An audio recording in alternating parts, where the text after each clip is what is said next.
that Filipinos are creative thinkers and artists, especially baby class. We think for every wonderful things that we can make, for everything that we can use as a source of our needs, and also for every idea that we can contribute to our native land.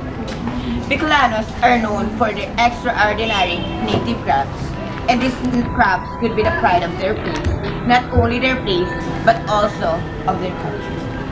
In a company with this, today I will feature the beauty and artistic work of Bicolanos native crafts. Abracosa, nag-manage kaning tindahan. Actually, sa mother ko ini, ako lang ang nag-manage kaning tindahan. Ini mga products ko, kaning mga bag, hali ni sa Albay. May ang binig hali sa Albay. And then ang mga slippers, i-deliver lang ini, pero yung mga ahente kani from Albay. So ako pag duman ako. Nabiyahe ako duman para magkaiwa kita ninyo. Ang mga products ba kaya is niya raon duman. Kita digdi ang niya raon digdi mga kopya ini sa to yaman na ini na products kopya mga ini. Pero yung mga chinelas na ini sa Albay ini nagigiri mo. Magkano naman po ang ganito mga chinelas? Ito 25 ang pinaka yan.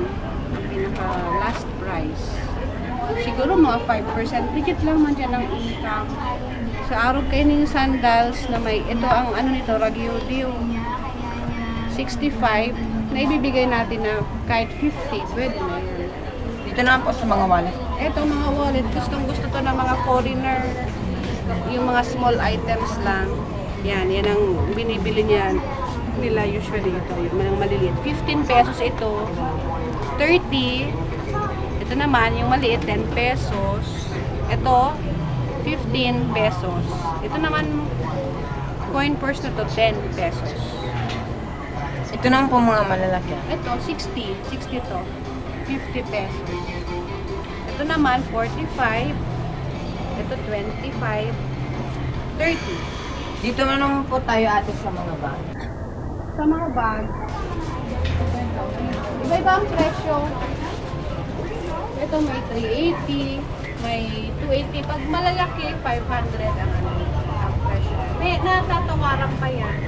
Pwede pa ibigay sa mas mababa presyo. Dito naman po ate sa Itong frame, ganito. Pag malaki na, mga 160, pwede na, 150. Pag mga maliliit, 75. Depende sa size ng frame.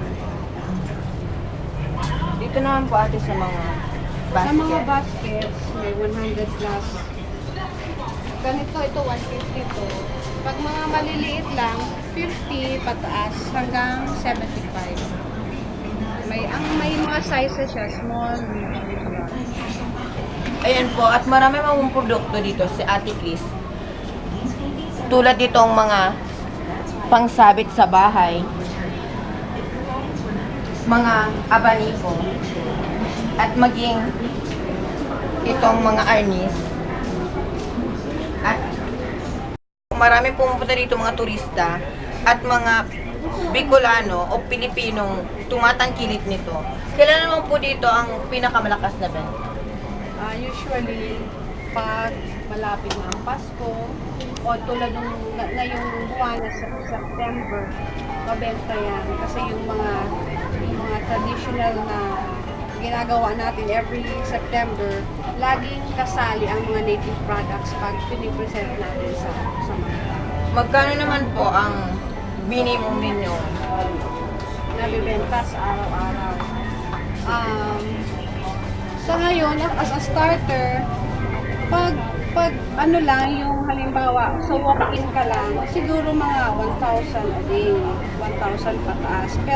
Pero pag nakakuha ka ng mga customer mo din, na sa'yo na bumibili, mas tataas pa din. Okay, so maraming salamat po Ate Chris. The Bicolanos are not only beautiful but also affordable. This handicraft making of Bicolano people known all over the world.